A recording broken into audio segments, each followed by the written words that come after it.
Welcome to விகாத்ஸ் world. நம்ம இன்றைக்கி பார்க்க போகிற ரெசிபி ஹைதராபாத் பிரியாணி. இது ரொம்ப டேஸ்டியாக ரொம்ப சூப்பராக இருக்கும். அதே மாதிரி நீங்கள் சாப்பிட்ட உடனே ஹெவியாக ஃபீல் பண்ண மாட்டீங்க. வாங்க இப்போ இந்த பிரியாணியை எப்படி செய்கிறதுன்னு பார்க்கலாம். இப்போ தான் நீங்கள் ஃபஸ்ட் டைம் விகாத்ஸ் வேர்ல்டை பார்க்குறீங்கன்னா மறக்காமல் சப்ஸ்கிரைப் பட்டனை கிளிக் பண்ணிக்கிறங்க. அதுக்கு பக்கத்தில் இருக்க பெல் ஐக்கானையும் கிளிக் பண்ணிக்கிறங்க. அப்போ தான் நாங்கள் போடுற வீடியோஸ் உங்களுக்கு உடனே நோட்டிஃபிகேஷனுக்கு வரும். இப்போ ஒரு பவுலில் 1/2 கிலோ சிக்கனை மஞ்சள் தூள் போட்டு கழுவி எடுத்து வச்சுருக்கேன். இதில் தேவையான அளவு உப்பு சேர்த்துக்கிடலாம்.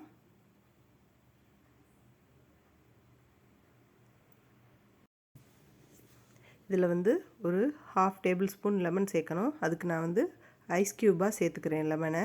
இது எப்படி செய்கிறது அப்படின்றதுக்கான வீடியோ நம்ம சேனல்லே கொடுத்துருக்கேன். இப்போ இது எல்லாத்தையுமே ஒன்றா நல்லா பிசைஞ்சு கலந்து விட்டுக்கிடுவோம். எல்லா இன்க்ரீடியண்ட்டும் ஒன்றா கம்பைன் ஆகிற அளவு கலந்துக்கிறணும். 1 tablespoon ginger garlic paste சேர்த்துக்கிறேன். இப்போ இதில் 1 டேபிள் ஸ்பூன் மல்லித்தூள் சேர்த்துக்கலாம்.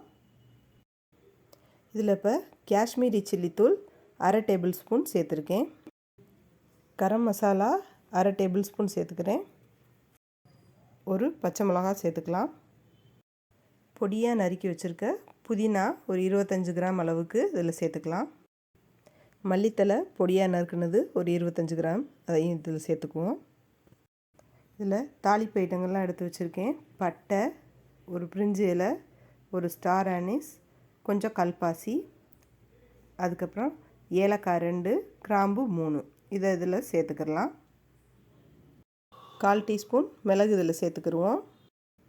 இதில் பொடியாக நறுக்கின பெரிய வெங்காயம் எண்ணெயில் பொன்னிறமாக பொரித்து எடுத்திருக்கேன். அதில் ஒரு 20 கிராமை இதில் சேர்த்துக்கிடுவோம். இது நல்ல ஃப்ளேவரை கொடுக்கும் பிரியாணிக்கு. இதில் 1 டேபிள் ஸ்பூன் ஆயில் சேர்த்துக்கிடுவோம். இப்போ எல்லாத்தையும் நல்லா மிக்ஸ் பண்ணி விட்டுக்கிடுவோம். அப்போ தான் எல்லா இடத்துலையும் மசாலா கோட் ஆகும். இதில் 25 ml தயிர் எடுத்திருக்கேன். அதை நல்லா மிக்ஸ் பண்ணிக்கிறங்க. கட்டி இல்லாமல் கலந்து விட்டுட்டு இதில் சேர்த்துக்கிடுவோம்.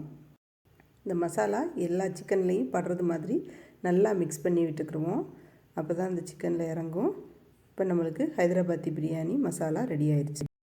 இப்போ எந்த பாத்திரத்தில் பிரியாணி வைக்க போகிறோமோ அந்த பாத்திரத்தில் இந்த மசாலா சிக்கனை ட்ரான்ஸ்ஃபர் பண்ணிக்கிடுவோம். இப்போ இந்த சிக்கனை நல்லா பரப்புனது மாதிரி எல்லா இடத்துலையும் படுறது மாதிரி வச்சுருங்க. இதை ஸ்ப்ரெட் பண்ணி விட்டாச்சு. இதை ஒரு மூடியை போட்டு மூடி வச்சுக்கிடுவோம். இப்போ ஒரு பாத்திரத்தில் தண்ணியை கொதிக்க வச்சுருக்கேன். இதில் ஒரு 4 கிராம்பு 2 ஏலக்காயை போட்டுக்கிடுவோம். இந்த தண்ணி நல்லா கொதிக்கட்டும். இதில் இப்போ அந்த அரிசிக்கு தேவையான அளவு உப்பு சேர்த்துக்கிறேன். சேர்த்து கலந்து விட்டுக்கிறோங்க. இந்த தண்ணி நல்லா கக்கிறது மாதிரி இருக்கணும். அப்போ தான் நம்மளுக்கு அரிசி வெந்து வரும்போது அதில் சார்ந்து கரெக்டாக இருக்கும். இதில் 1 கப்பு பாஸ்மதி ரைஸு ஒரு 20 நிமிஷத்துக்கு ஊற வச்சு வடித்து எடுத்திருக்கேன். இப்போ இந்த கொதிக்கிற தண்ணியில் இதை சேர்த்துக்கிடுவோம்.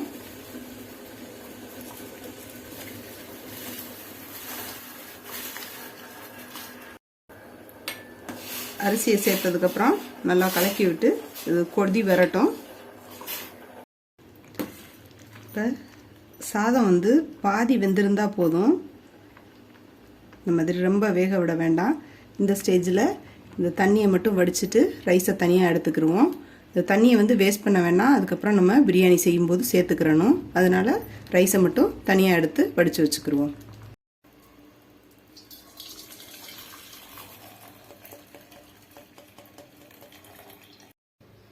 இப்போ இந்த சிக்கன் மேலே நான் ஸ்டவ் இன்னும் ஆன் பண்ணலை, ஜஸ்ட் எடுத்து வச்சுருக்கேன். அது மேலே நம்ம வடித்து வச்சுருக்க ரைஸை இந்த மாதிரி எல்லா இடத்துலையும் படுறது மாதிரி ஸ்ப்ரெட் பண்ணிக்குவோம். இப்போ நல்லா அரிசி சிக்கனை கவர் ஆயிடுச்சு. அதுக்கு மேலே நம்ம வறுத்து வச்சுருக்க வெங்காயத்தை கொஞ்சம் போட்டுக்கிடுவோம்.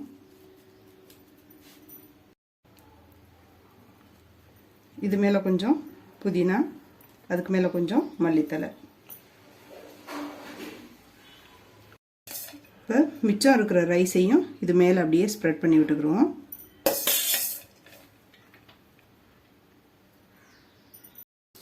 இப்போ இந்த ரைஸ்க்கு மேலேயும் நம்ம ஃப்ரைட் ஆனியன்ஸ் கொஞ்சம் போட்டுக்குருவோம்.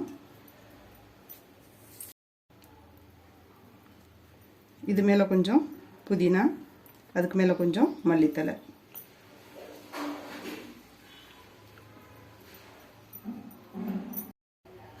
ரைஸ் வடித்து எடுத்து வச்சிருந்த தண்ணியில் 2 குழிக்கரண்டி இது மேலே அப்படியே ஸ்ப்ரெட் பண்ணி விட்டுக்கிறோங்க. நம்ம இதுக்கு தனியாக எக்ஸஸாக தண்ணி சேர்க்க தேவையில்லை. இந்த தண்ணியும் இந்த சிக்கனில் உள்ள தண்ணியுமே போதும், சேர்ந்து வெந்து வந்துடும். இந்த ஸ்டேஜில் இப்போ 1 டேபிள் ஸ்பூன் நெய் இதில் ஆட் பண்ணிக்கிடுவோம். இதை ஆட் பண்ணிவிட்டு ஒரு 8 நிமிஷம் ஹை ஃப்ளேம்லேயும் 8 நிமிஷம் லோ ஃப்ளேம்லேயும் வச்சு மூடி போட்டு வேக விட்டுருவோம். இப்போ நம்மளுக்கு ஸ்டவ் ஆஃப் பண்ணிட்டேன். இப்போ கீழே வந்து ஒரு இரும்பு தோசைக்கல் வச்சு அது மேலே இந்த பாத்திரத்தை வச்சுருக்கேன். இதில் ஒரு 25 நிமிஷம் லோ ஃப்ளேமில் வச்சு தம்மில் விட்டுக்குருவோம். இப்போ பிரியாணியை பார்ப்போம்.